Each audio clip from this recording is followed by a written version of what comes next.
artistic, very creative, and he's going to be doing turning demonstration on plates and saucers. Plates and platters, yep. Plates and platters, and he has a wealth of knowledge about all kinds of wood decisions, picking out wood.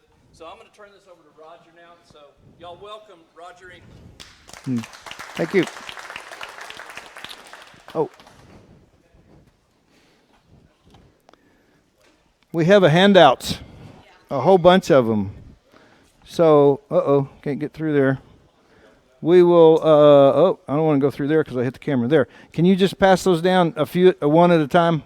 And so we're going to send these along, and you can just look at them and pass them on around. Then we can put them right back up here on the corner once they have traveled their course. These are examples of plates and platters, okay? This one here that's coming out first, this is a plate that I actually use pretty much every day, and it's kind of nice, has a little bead on it. It's made of elm. A lot of this stuff is rough because it's at our house and we use it for serving for holidays and putting junk in, and so I don't care at all what the bottom looks like. So don't judge me on the quality of my work, because I honestly don't care what the bottom looks like on my stuff. If it's stuff I sell or give away, then obviously that's got to be better finished. So there's a couple of real nice burl ones here. That's an oak. That's a big oak burl that Jetty Wayne Willis gave me, and like a 4-foot burl, and it's a piece. So what that ends up being is, like, a lot of times when you cut a piece of wood, you'll cut and the chainsaw kind of gets away from you, and you'll end up with a 1 inch or 1.5 inch big old piece of super pretty wood. And what do you do with it? Well, a lot of guys would make pins. I don't make pins, so you can actually get anything that's 3/4 of an inch or thicker. You can make a plate or a platter out of. Okay. There's not a lot of difference between a plate and a platter, and even a short bowl. One of those is actually a short bowl. It's a little, it's got some, got red bird's eyes in it. It's a little elm one. And, but a plate typically has, and if you go home and look at your plates that you use to eat out of, plates typically have a little bit more depth than what a platter will have. A platter is generally almost flat. Okay, it's just really close to flat, and a plate has a little bit more profile, a little bit taller in order to contain the food just a little bit easier, especially if you're carrying it. Different plates will have different height profiles. So where this comes in handy, a lot of the little plates that are being passed around, like these two over here, the 3 and 4 and 5 and 6 inch sizes, what these are is like that holoform that I had up here earlier, the ash holoform. When I do a holoform, I don't ever put it in a chuck. I just don't like that idea. So I take whatever chunk of wood I'm using and I mount a faceplate to it with multiple screws, and I turn the whole thing off that faceplate.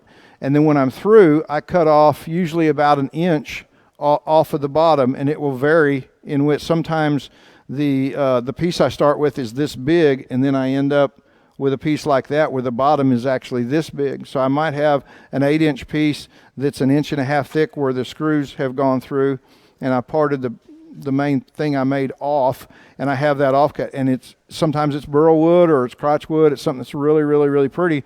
Don't want to let it go to waste. You can make something out of it. One of the things we're not going to do is show you how to make a glue up one. You can take a piece of 2x6 or 2x4 suitable material, and you can take your offcut, your piece that you're going to work, and you can glue it to that and let that glue set up, put it on the lathe, and you can turn it, and you can make a little plate, and you can do it all from one side. You can do bowls all from one side too, and I wish we had time to do that tonight, but we don't. What we're going to stick with is an attempt to, if the lathe will cooperate, to make a plate or a bowl out of a piece of crotchwood. Now, the reason that this is valuable for wood turners is this is a crotch. It's probably in there about 10 inches in diameter, maybe 11 at the biggest point. If you've ever turned one of these before, what's really cool about a crotch, where's the Where do I set it, Mike, to get a down shot on it? Where? Here? Okay, see there. Oh yeah, my screen doesn't show. Anyway, I'll set those there, and you can focus it out. So, what you look for in almost any variety of wood, in this area here, obviously this was a trunk or a limb that came down this way on both these. Here it is. This is a trunk, okay, and then there's two limbs that come out from that trunk, and this area here has very highly figured wood, and that's going to be true of any variety of tree that I know of. Quite a few varieties will have a phenomenon in there called feathering or flame, or Plasma Key calls it sheaves of wheat or sheaves of grain, and it actually looks like a bird feather that's set right in there, okay, and that's scar tissue from where the branches are forming, the tree is bending, and it forms these, and it's really distinctive, highly figured wood. And in fact, we have that in the piece that I'm going to turn tonight. We don't have it here. This is ash. Believe it or not, this is spalted ash that I got from Ray Schumann before he died. He had a tree in his front yard that died, and him and Pam had me come out there and haul it off. And it sat out in my place for 5 or 6 years probably. I didn't know that ash would spalt, but it does. And it's really pretty. And I just cut this evening. But I wanted to show you basically what it looks like when you start out. The way I do it, and I have an aversion to math. If you want to do cool math things, then get with Bill Klepping, because he loves it, but it's not something I do very well. So typically what I do, you can take your tape measure and you can measure across the widest spot, and you can divide by 2 and you can find the center. But after you've done them for a while, you just take a big one of these. Now, I call it a compass. Some people call it a divider, okay? And they don't always come with a Sharpie on them, so you may have to request that. But back to the trifocal thing, there's no point in trying to cut a pencil line on a bandsaw if you can cut a Sharpie line. And who cares? It's 1/8 of an inch. It's not like you're wasting material. Trust me, you'll love me for it if you ever can get a Sharpie taped to your divider, because it just makes cutting this on a bandsaw so much easier. So I kind of sort of just guess about where the middle is and make the mark. Of course, we do that on this one too.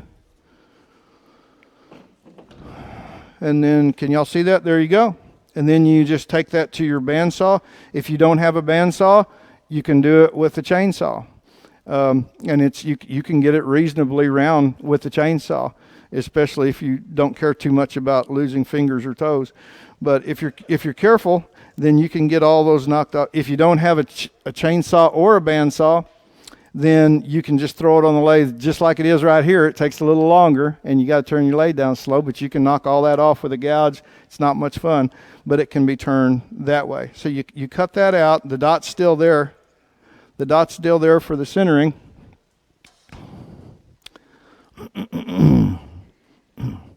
So here's what you come up with after it's been on the bandsaw. This is not sure what it is. This was one I got, I think, out of Fred Grove's pile of stuff before he left. It looks like sycamore or sweet gum. And it has a little bit of line spalting in it. It's a pretty piece. Has a crack right through here, which I didn't see before. That might be problematic. And then this is actually some spalting in here where the wood has grayed. It's discolored slightly from having sat out in the weather. Okay, so you're looking at 9 inches there, 8 3/4, and you're thinking, man, I'm going to get, and an 8 3/4, 9 inch plate would almost be a standard typical plate for a dinner plate. But if you're making your own stuff and just having it around, you can make it any size you want. It doesn't make any difference. Trick is you can't make it any bigger. So that's where I was going with that. you're not going to get 9 inches out of that. Probably going to end up, my guess would be if we get 7, that'll be doing really well. And the main reason for that, let's see if I can, it's like cutting your hair in the mirror, looking in that monitor. There we go. Right there, that right there is going to, and you're going to have that on virtually any piece, but that's going to limit our diameter somewhat, okay? So the whole idea of making a plate or a platter out of this instead of a bowl is that this feathering, or this highly figured wood, but especially the feathering, if you find a piece that has it, and I think this one does, it's only about 1 inch deep. Even in a really, really big crotch, like a 2-foot diameter crotch, you only get an inch and a half of that really nice feathering, okay? And if you've ever tried this, you know it's really easy to turn it all out and then just have nothing. I've done that with burls. I've turned all the bird's eyes out, and then I was like, wow, didn't that have bird's eyes? And well, now they're on the floor. The golden rule with all of making bowls, platters, whatever it is, making any kind of forms, is you always put the good wood on the bottom. Always put the pretty wood on the bottom. There's virtually no exception to that. 99% of the time that's true. If you put the good wood on the top, it is going to disappear. Trust me. Because all you're going to have is a rim that's 1/4 inch thick, and the good wood's gone. So always put that good wood on the bottom. Be protective of it. So what we're looking at here is a plate or a platter, and what will happen is if we make a bowl, the radius comes up, and a lot of that feathering is just going to get lost as it kind of goes up the side. And also you're tempted on a bowl to try to mess with depth, and that gets you further into that feathering and messes things up. So what we're going to do is try to get the maximum benefit out of the piece. Well, I didn't mark that other side. We're going to try to get the maximum benefit out of the piece.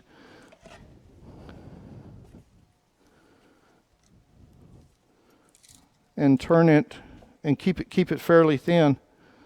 That's odd. This up here is only 8.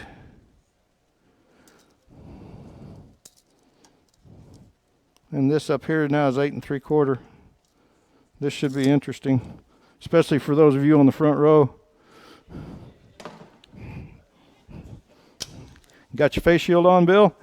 All right. So another rule, another standard that is almost always true is that if your good wood's going to be on the bottom, your bottom goes to the tailstock. You're going to want to put a mortise or a tendon, either one works, and we'll talk about that in a minute. You're going to want to put that so that you can reverse the piece and get it to fasten into the chuck. And so the good wood goes toward the tailstock. That will become the bottom of the piece. And the first thing that we'll want to do, oh, and by the way, if you wanted to make a natural edge one of these, which I've done a lot of and really, really love doing, I've gotten bored with them because to me they look like Yankee hats when you're through. But if you want to do a natural edge one of these and have it dimensionally sound, what you do is you take your highest point here, okay, and your lowest point, which is right here, and you tilt the bowl where those are on the same plane. So, and the way you do that is you set your thumb right here and do that, and it's 1 inch off. So what I would do is loosen this and manipulate this up where this one touches my thumb, and then that one touches, and then that one touches, or within 1/4 inch. And then you get one where all 3 points of light are about the same, and it's a really nice, balanced, equal bowl. Otherwise, you get one where one is just sticking way up, and it just looks wonky. It just doesn't look right, okay?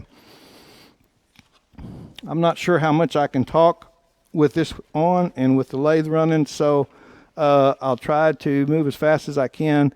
I've got a bad chainsaw mark here that's gonna take a little doing to get that off.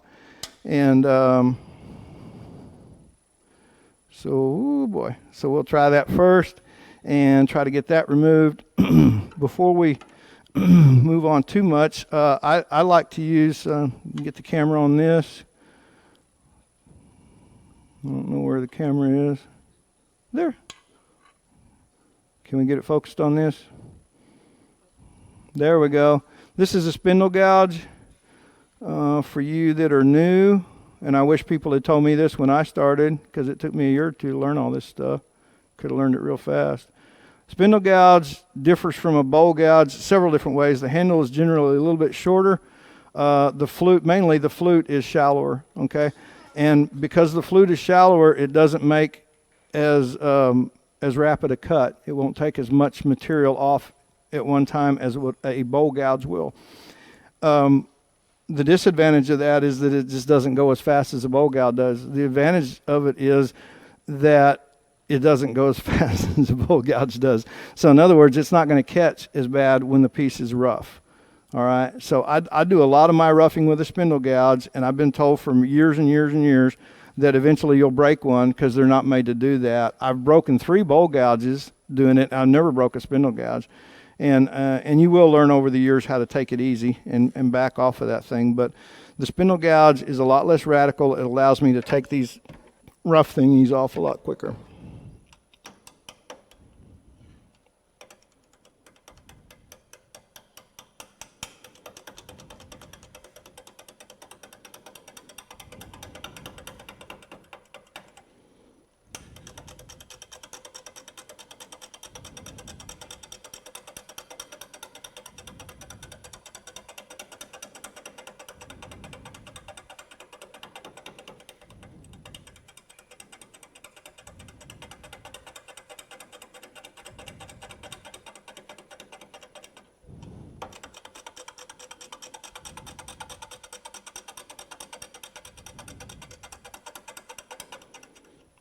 You're supposed to cut, is it from the outside in?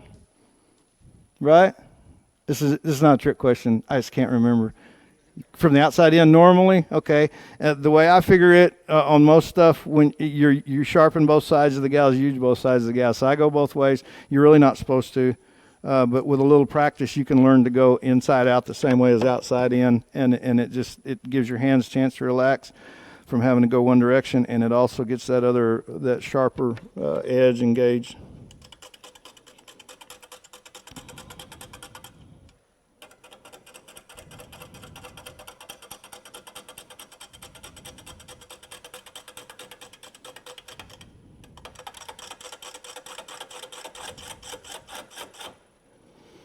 And I've got the tool just basically turned just like that to engage it. You can do different angles, and that's one thing that at first is really hard to learn, is exactly what angle you want to address the material with.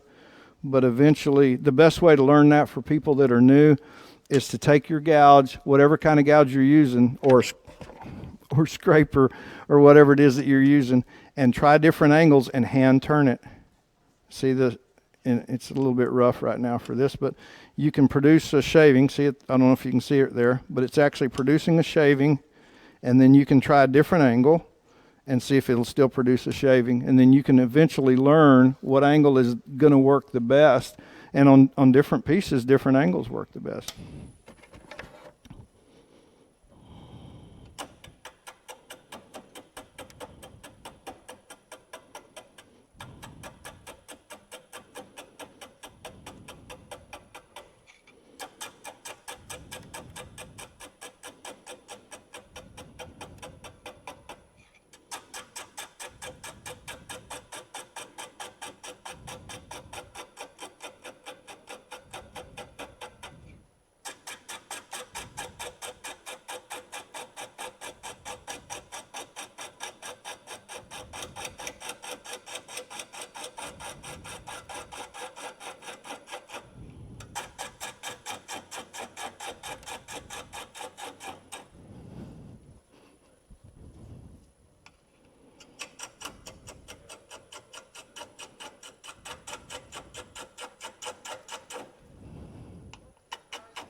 Extremely slow. 270, 278. It's not fast. This lathe, and I knew this from the last time I tried a demo, this lathe is really not made for doing rough pieces. It's very, very slow. Normally I'd be about 3 times as fast. But this is, just bear with me and we'll get this thing smoothed up here pretty quick and we can move on with it.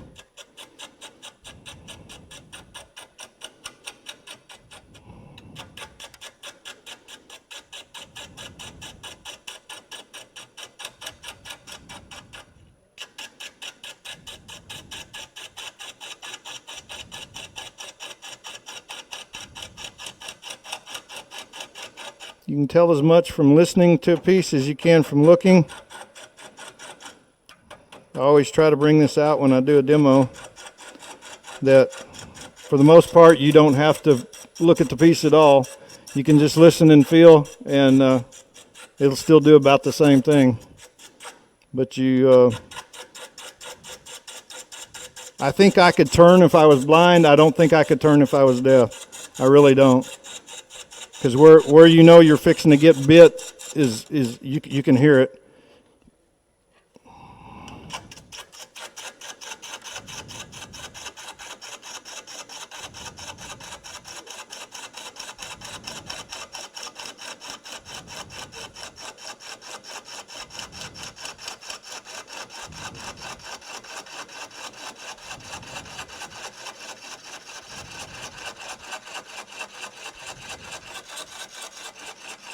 This is called leveling, and what we're trying to do is just get it level. So in other words, we're not trying to get it round, not at this point.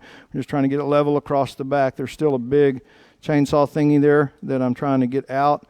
And if you look here, kind of looking at the formulation of where the tenon or the mortise is going to be, either one, that's sort of starting to form, even though that's not really what it's going to be. But that's what we're doing, is just trying to level.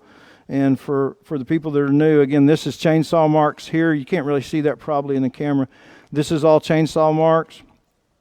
And then the lathe, the gouge marks start here and come all the way around to here. So it's about 3/4 of the way level.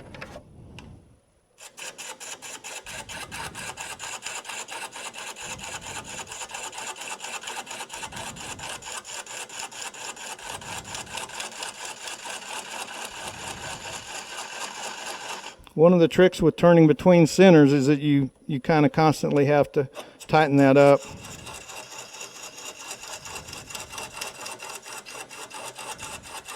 A lot of people will take the spur drive and they'll hammer it into this side with a hammer before they start.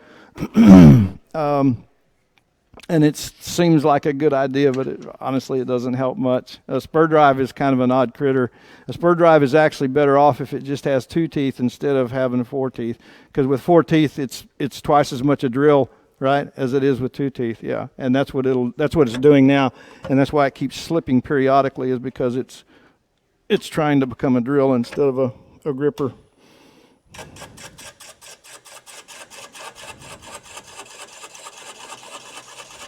Now you can hear it there, getting a lot smoother. It's not choppy, doesn't sound like a helicopter. So right there we're level. Okay. And then we can start, if we were going to do a tenon, we can start kind of trying to visualize how big that tenon's going to be and exactly where it's going to be.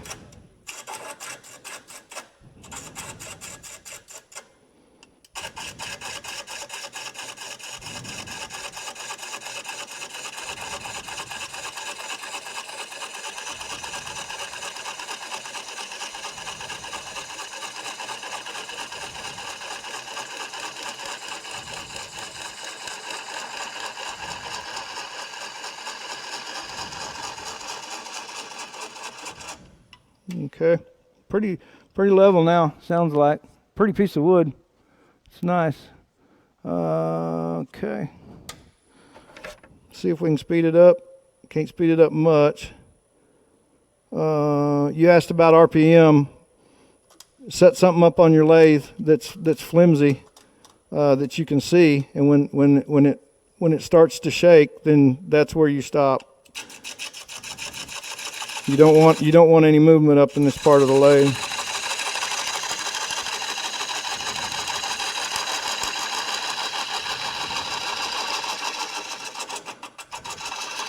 There was a bagpipe maker at SWAT one year. He's an RN in Lubbock, pediatric RN, and he has dashboard hula gals. Do you remember? And they had little hula skirts on, and you know, it's like a Chihuahua bobblehead on the dash. And he put one of those on each end of the lathe, and that's what he uses as his guide. It saves all the digital stuff over here. You don't have to. Again, no math. If you got the hula girls, you don't have to do any math.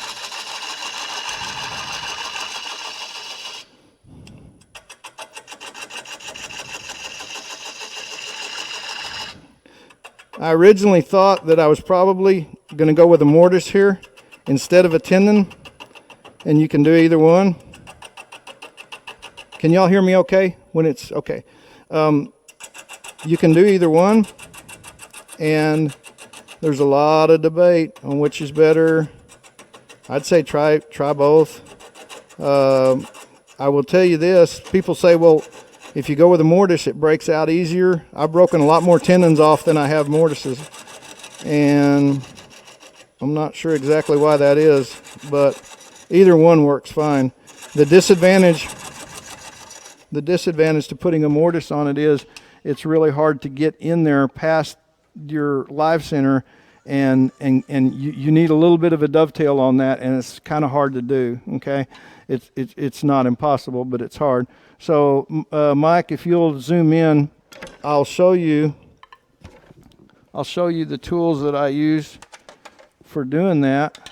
If we can, yeah. And this was a scraper that I just completely redid. And this was some kind of a scraper also. It had a funky little ball thing on there. It's for doing holoforms. And just custom, there we go. Custom did them. And what it is this just reaches in, and the angles are already set, and I can do a mortise and get the dovetail on there without interfering with my live center.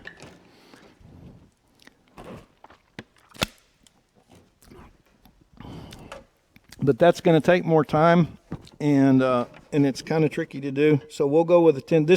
This tendon is actually one of the advantages of a mortise is that you actually waste less material, and material is precious here because, again, we've only got about 1 inch of that really nice wood figure. And so normally on this I would probably put a mortise on it, but we'll go with a tendon tonight.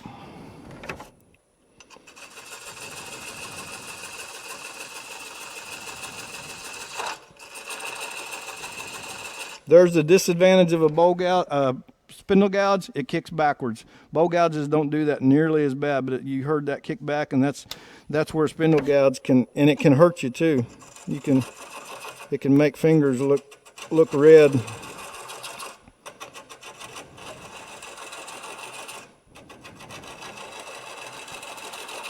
So now we're getting the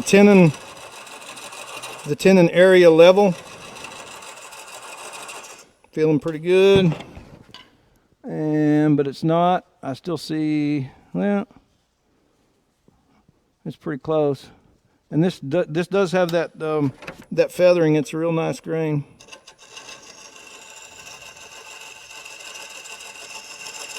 Okay, we got it pretty level across there. So what we'll do is I'll switch over to a small bow gouge. This is a really small bow gouge, and I'll run it from outside in, and I'll use usually I use a pull cut, but I'll use a push cut here.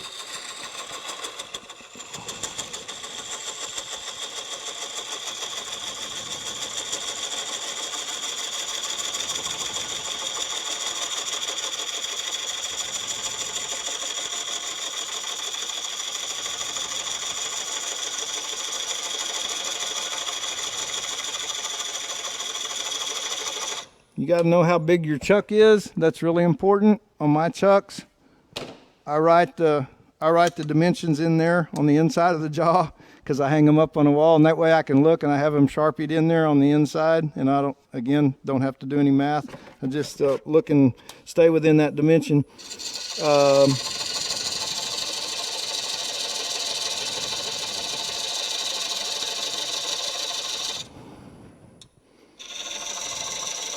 That should be fairly decent. A lot of different ways that you can put a dovetail on that. You can take a scraper and you can grind this back on this edge and stick it right in here, and that'll produce a dovetail effect. A skew, a little skew or a big one, either one, has a dovetail built in, and you can use it to get, you just want to, I think it's supposed to be 10 degrees dovetail right there that you want to formulate so that you get the best surface area contact. Can we there we go. This is called a I believe it's called a spear point tool. Not sure, but I think that's what it's called. But it's pretty heavy, and it comes to a super sharp point here, and this is really nice to just stick right in there, and that gets you a super clean, and that's pretty much a perfect tenon right there. That's what you want to do. And then you can come in with a little bit bigger bowl gouge here and clean it up. And we're going to see if we can, whoa, other way, woo, slow down. Increase the speed a little bit.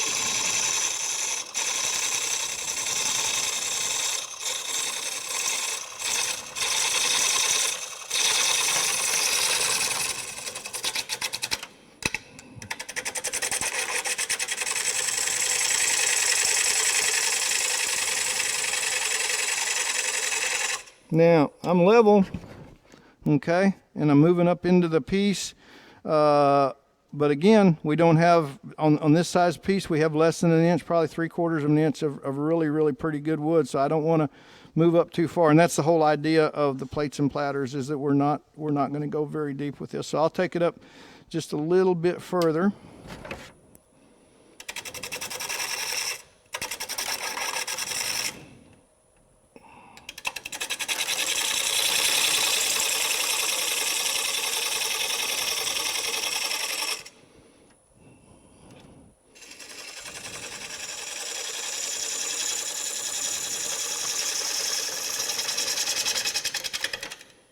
And just a little thing, and by the way kind of thing, we were talking about what's going to happen if a piece comes off the lathe, and they do come off the lathe, sometimes the whole thing, sometimes just pieces. Super important lesson that Richard Raffin teaches all of his students. The great majority, over 90% of anything that's going to happen is in the wheelhouse, okay? So if you're a spindle turner, you're going to want to stand right here. And if you do, you're going to lose some teeth eventually, even with a shield on. It can break a shield, and it can hurt you bad. If you're like me and you don't do any spindles, you just default to back here. Get behind the piece, okay? If you're standing here, it's very unlikely anything is ever going to happen to you. Extremely unlikely. Once you get here, anything can. Even the tool can be thrown off and end up in your teeth. And so super important, the wheelhouse, this area right here, that's where it's going to go. It can go that way. It can go, I've had them go straight up and come down and hit me on the head. I've had them come straight back. I've had them go down and hit the ways and bounce up. But I've never had one ever in 9-10 years of just making bowls. I've never had one come backwards and hit me as long as I was standing about where the tailstock is.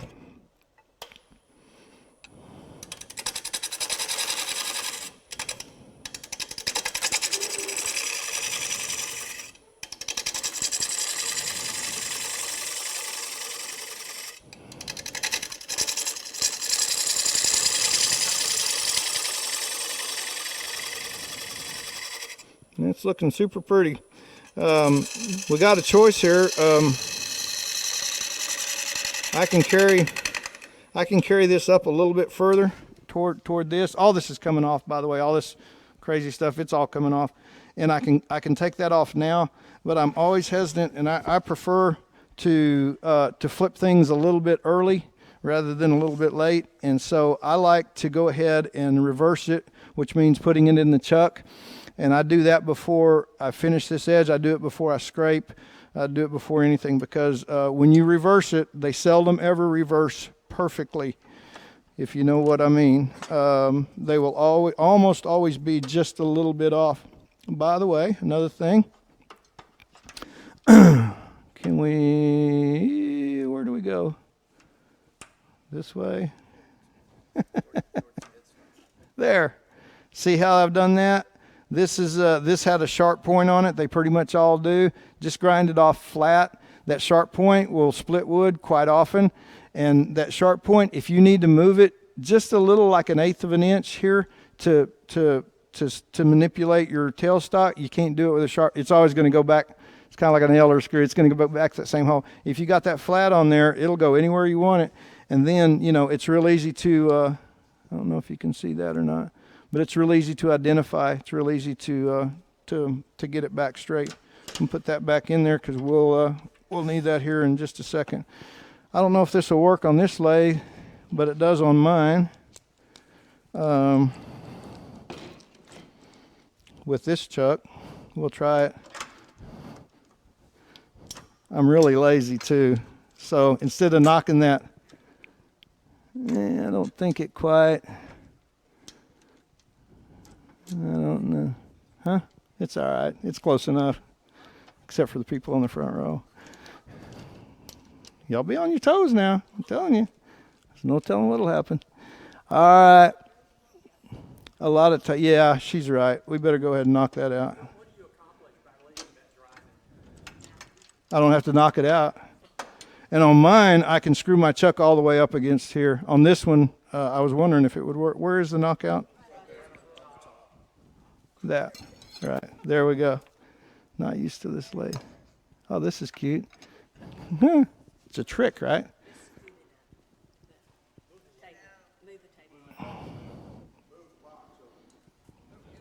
I'm getting a lot of orders here. There we go. Is that it? There we go. All right. Where'd that go? Right there? Okay, super. We're going to take that out for safety's sake. I am curious if it actually makes any difference. And yes, it does make a difference. Yeah, you want that chuck all the way up against the headstock shaft as far as that collar, as far as you can get it. That makes a big difference in how well the bowl will center up.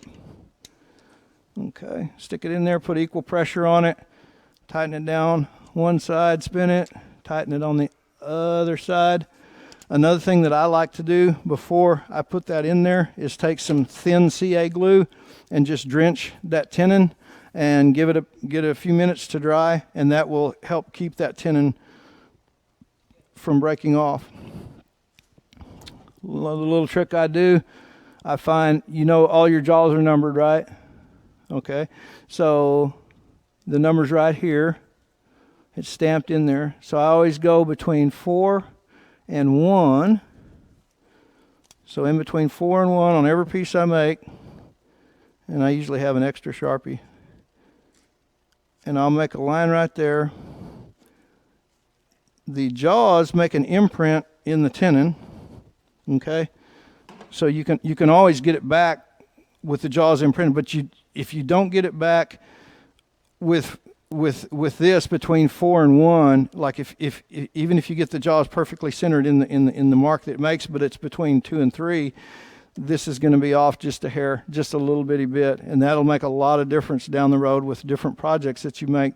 Where it really makes a difference is a lot of times you have to take the thing off the lathe and you didn't really plan to take it off the lathe. There's just a lot of stuff happens that it doesn't go exactly the way you thought it would, and so you have to do things over, and that really helps you. That gets you fairly close to a perfect alignment when you reset it. And we turn it back on, and I don't know what angle you've got there, but I can see it from here, and then you can use your fingers too. It's got a little bit of flutter in it, and what that means is that it did not reverse perfectly, and they seldom ever do. They just don't. I don't know why. This chuck is old. That's part of it. That chuck probably has it could have some CA glue down in it. I've had that happen, but it's not a perfect reverse. So the first thing I want to do now that I have it reversed, is I want to refinish this bottom part. And if you can learn to turn left-handed, that's helpful. Or if you're left-handed, turn right-handed.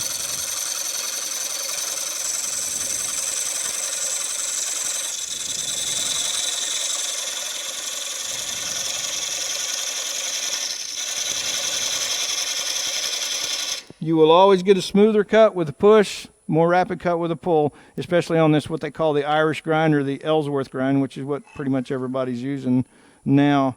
So that's kind of a law of the land. That tenon that I put on there is about 2 inches, and I don't think I want that to be the bottom of my plate. It's just too little for a plate. It would be okay for a bowl, a decorative bowl or something like that, but it's way too small for what is going to be a functional piece. So this right here looks like it's going to be about right to become the bottom of the plate, that little cut that I just made. And I'll make one more cut to deepen that up just a little bit.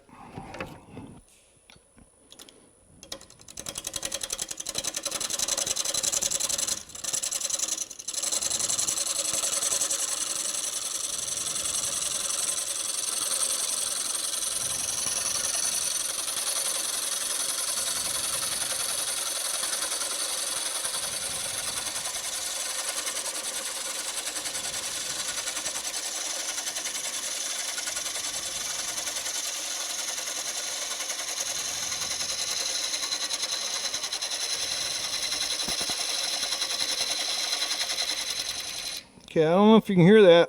I'm leveling, I'm round, and I got a lot of flutter. And my guess is that there's a crack. But there's not. So that's kind of weird. A lot of flutter. Don't know where it's coming from. Again, could be the chuck, could be the lathe. I don't know. But it's moving a lot. We come back and just take a little bit more off. So at some point, you stop looking at where you're cutting and start looking at what they call the profile or the horizon. You start just looking at the top of it and determining what you want the finished profile to look like. We're going to be somewhat limited here by this. Is this the one I pointed out earlier? Yeah, that's the low boy. That's the low spot. That's going to determine both our height and our diameter. How about that? But it will. It's an odd one. It can dish this way, and all it determines is the diameter, but this one dishes both ways. It's kind of a double radius, and so it changes the diameter and it changes the height of the piece both. So it's going to tell us, and we're only going to have we're going to have about 8 inches. I don't know what I said at first that we would end up with, but it looks like we'll end up with about 8 inches. All this is coming off, okay? I don't want to take any chances that I take any extra off. And I'm not sure y'all can, maybe you can see it not with the camera if I turn it this way, but you can see that this is going to be our low point. So we're going to have, in the bowl itself, we're going to have less than 3/4 of an inch depth, which is okay. The bowl, I meant to say a plate. We're going to have less than 3/4 of an inch depth. Now, I can increase the depth of the plate by decreasing the diameter, okay? So if I keep taking this edge down, eventually it will get deeper, all right? But I'm not sure I want,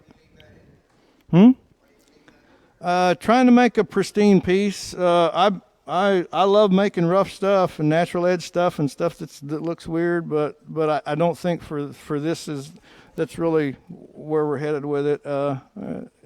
So we'll just make conventional. So what I'll do is I'm going to take a parting tool, because I don't want to go past that lowest spot. So I'm going to take a parting tool and set it right here where that lowest spot is and mark it.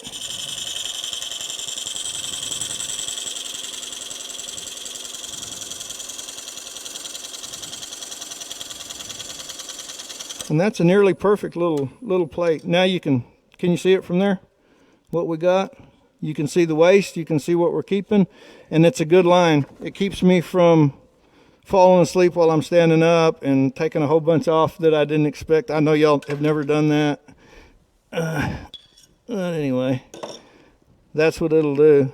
So the rest of this is just junk. Now, if you're really a sportsman, you can take a big parting tool and try to take that all the way down to the center, but I strongly don't recommend that. I broke a huge, a 1/4 inch thick Sorby, really high quality parting tool, snapped that sucker right off, and it darn near killed me. It almost broke 2 or 3 fingers, and then found out later you're really not supposed to run them more than an inch or two and be safe. So all this is coming out. Whoop. Somebody's knocking. So you can take it out. There's a lot of different ways. I can start here and cut it from the back side out, or I can start out here. It's probably a little quicker to go here.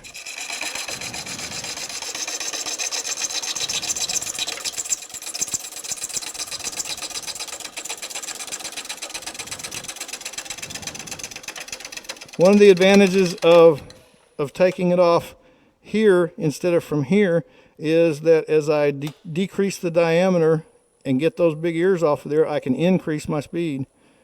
So it's, yeah, that's, we're at 750 now.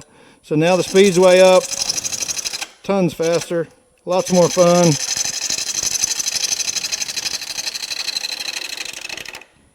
And I like to stop frequently and just make sure everything's going good and looking good.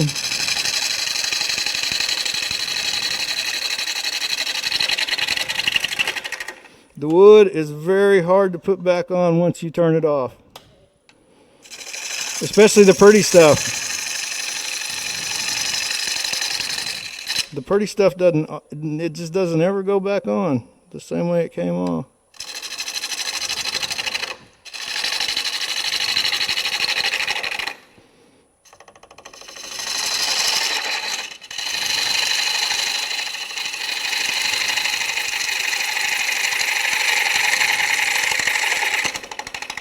Now, I don't know if you saw that, but something slipped. It's probably the belt on the lathe, but just to be sure, we'll retighten because it could have slipped in the chuck. It's important to pull that tailstock up anytime you can. The chances of the whole piece coming off are almost nil if you've got that tailstock pulled up.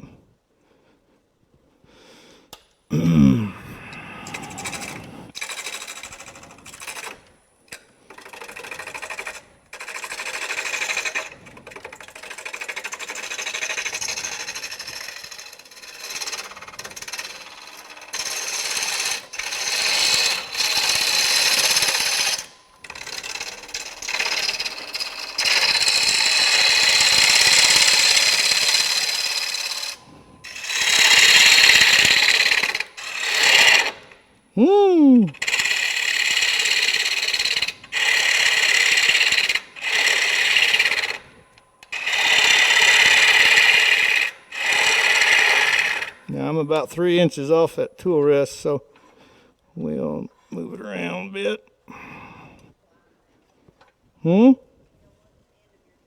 No, we don't want that, do we? Whoop.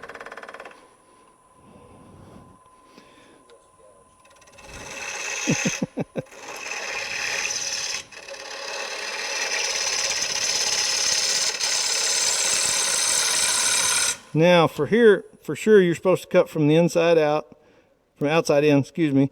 But again, I'll do a little bit of both, and on the last couple of cuts, I will push cut. On the final couple of cuts, I will push cut from the outside in, and that gets you, again, that smoother cut.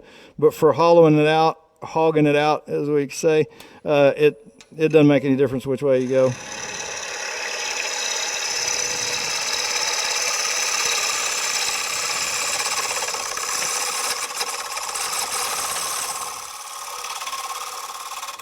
Now I want to look at this edge, this rim. It's in pretty good shape. It's got a little ditty right there that's punky wood. Yeah, I don't know. 6-inch platter. Yeah, you're right. Yeah, it is what it is. So who suggested that I leave the void? There it is. It's going to get left. and we're not, because of time, we're just not going to mess with it. We'll finish it out here, and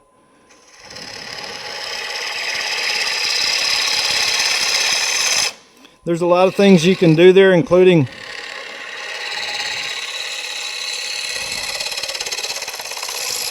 well, you can leave it for one thing. You can fill it with epoxy.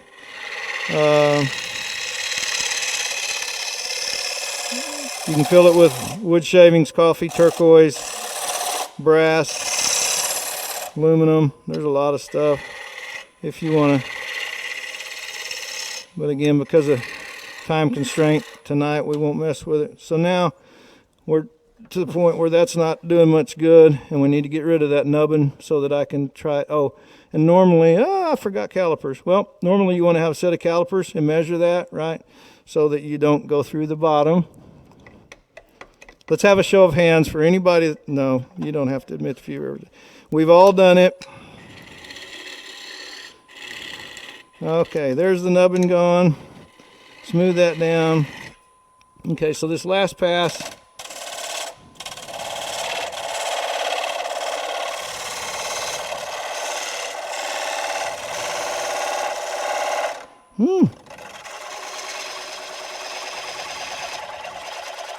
Yeah, I don't know. It's sure is squawking. I'm not sure if it's got a lot of, maybe it's thin and it's playing. So sometimes I'll finish that out with a bowl gouge. Most of the time, excuse me, most of the time I just use a scraper. There's a lot of debate on whether it's better to use a scraper or a bowl gouge. And if you want to argue about that, just get on one of the wood turning sites on Facebook, and they will be happy to engage you. Everybody's got their preference. I love scrapers. I don't honestly think that a bowl gouge. I'm not sure I've ever. I know for me personally, there's always going to be ridges left if you try to finish with a bowl gouge. You take a scraper. And the laws of physics just tell you that if you run that scraper correctly, have it super sharp with a deft touch, it's going to level it almost perfectly. It's a really, really, really good tool, in my opinion, to use to finish out on the inside. And on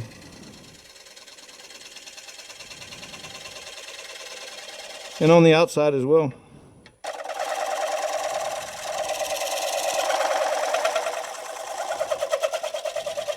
Until you get used to the scraper, if the scraper catches it, it'll wake you up. It's a bad thing to catch, and it's hard not to. You can instead of laying it flat, tilt it up at a little bit of an angle, and that way if it catches, it gives you a little room to throw it down. Gives you time. Just hold it up like this, and that helps a lot at first to learn how to use one, and especially if you have wood that is. Especially if you have wood that's got some voids in it, some cracks in it.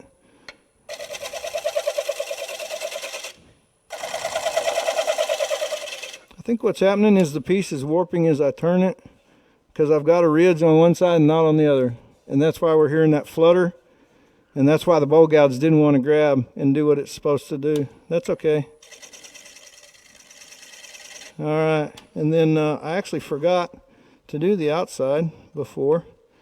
Although it's really perfectly good, but what we use on the outside again is just it's a little bit different scraper. It's more of a square thingy than a round thingy.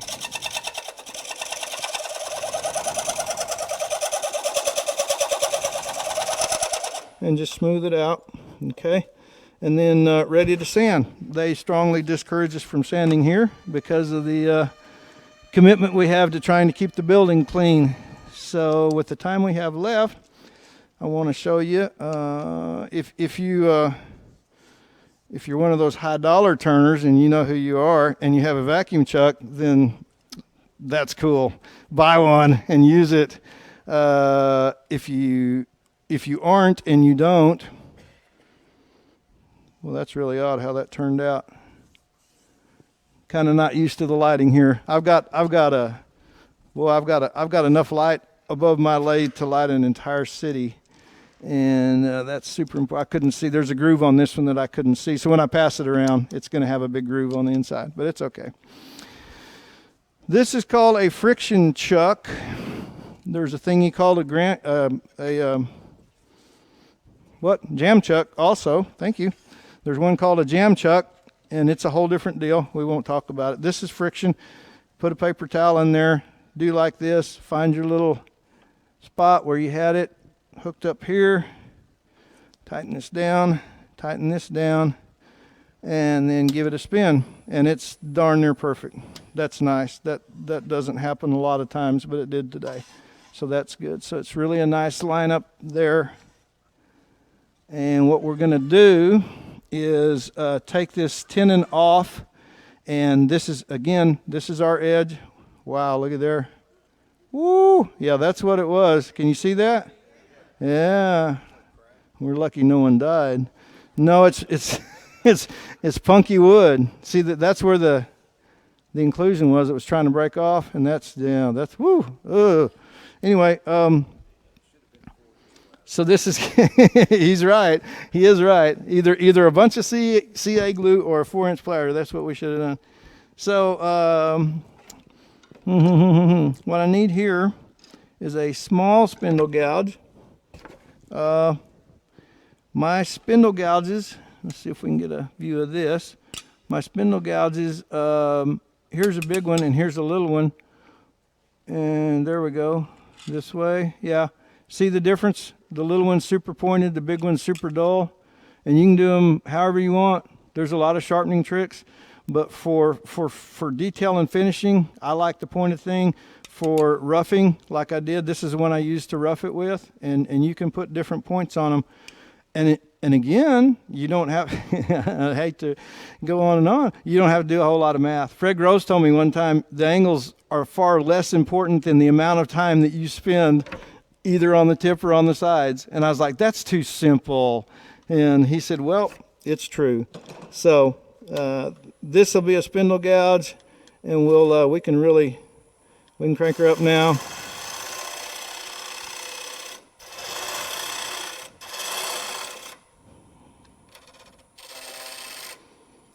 That's a spindle gouge that ain't sharpened. Well, okay, we'll go with a little bowl gouge.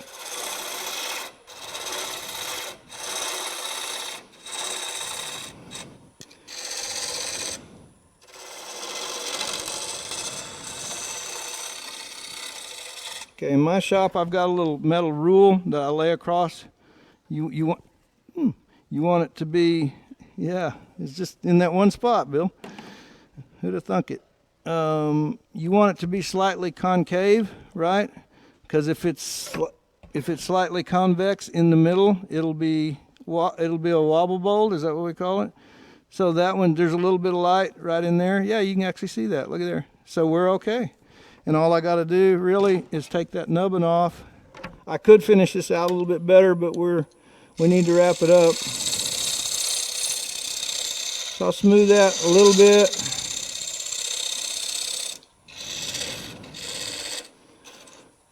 Now, unlike when I had it the other way I could cut the nubbin off and it still stays in the chuck, right? But that's not going to happen here. So you got to be kind of careful how far you go with that nubbin, because once it's gone, the piece is no longer on the lathe.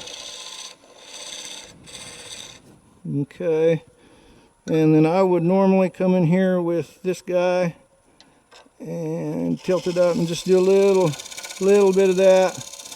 And then this is the foot of the bowl here where it's going to sit, so I want to make sure that's nice and smooth, because it could have got out of level. So I want to smooth it down just a little where it's going to sit nicely. And then there's a whole lot of different ways to get that nubbin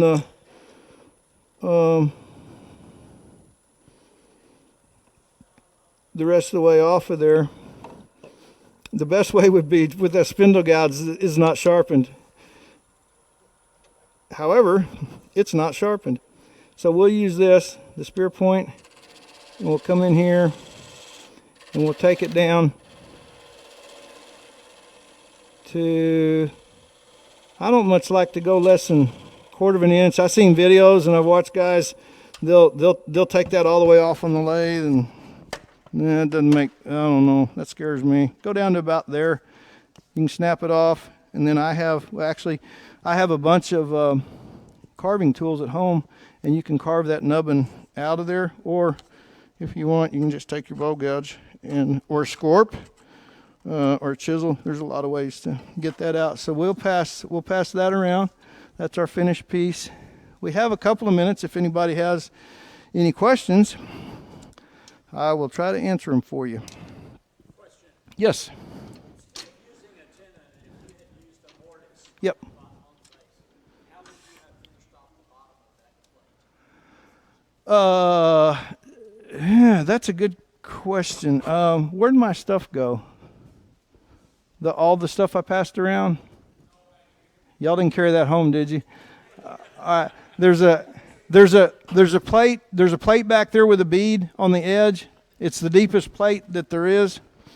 And if you'll hand that to me, I'll what I do is I take you do want a wider base than what that mortise provides, or you can make a 4-inch mortise if you want. But here we go. Thank you very much. So on these two, both these two are plates that I actually use at home. There you go. That one actually had a 4-inch mortise in it, and I just kind of feathered it out to make that kind of foot. And then this one, that's pretty obvious there, yeah. And you just sort of feather it out and make it where you just want to get the bottom where it'll sit on the table and do pretty.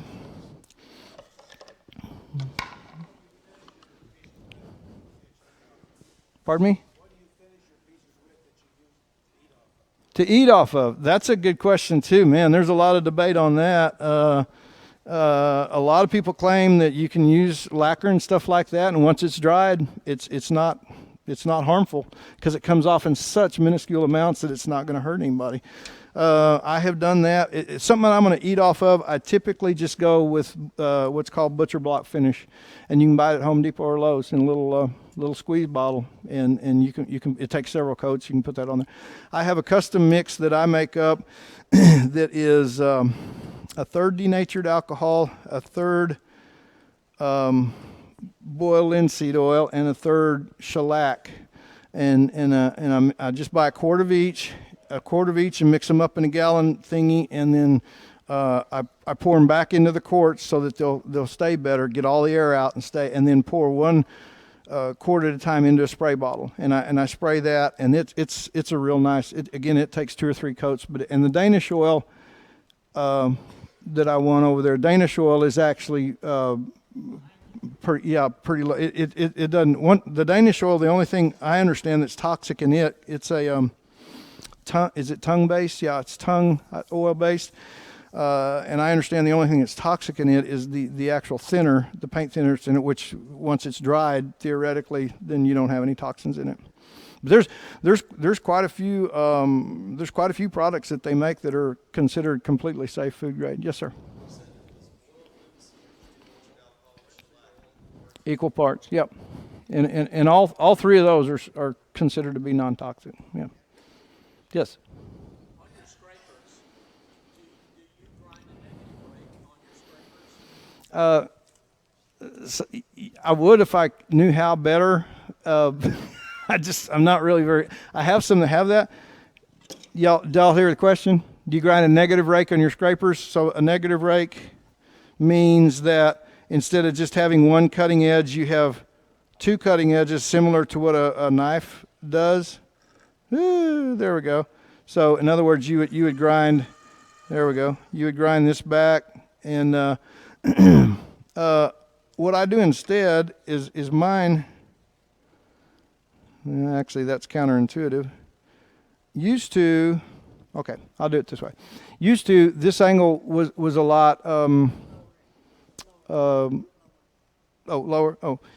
There you go. This angle was a lot more obtuse. Is that the correct word? Obtuse. It wasn't as acute. Angle was greater. Yeah. So I used to do it that way because it doesn't catch near as bad. Yeah. In fact, if you go almost square, then you can really get it smooth, because it's kind of doing like a bow gouge. It's kind of pressing the wood and burnishing it as much as it cuts it. But as I've moved along, I've increased this angle, and I keep them super. They're razor. They're really sharp, and just a really light touch, and I like that. It works really great. Yep. No, I have a 100. What I have is it may be a 200 grit. It's a real fine wheel, and that's all I use it for. No, it's just a regular one. I hadn't moved up to CBN. I don't know. I don't know. I probably will at some point. Everybody says I need to, right? Yeah. But then I'd have to, I wouldn't have to buy a new grinder. And by the way, if you have a truckload of money and no place to put it, it's really nice to have 2 of the slow speed grinders and have a variety. You would have 4 different grits, because the idea of just having 2 grits is really, and most of the time, the finer the grit, the better off you are. When you're just sharpening a gouge or a scraper that's dull, you don't need anything very coarse. You're taking off a teeny amount of metal. And the coarser that stone is, the less long it's going to last. You're going to wear it out faster. And it's also just a coarser cut. It's just not going to cut quite as cleanly. Anybody else? Any other questions? Appreciate it. Thank you.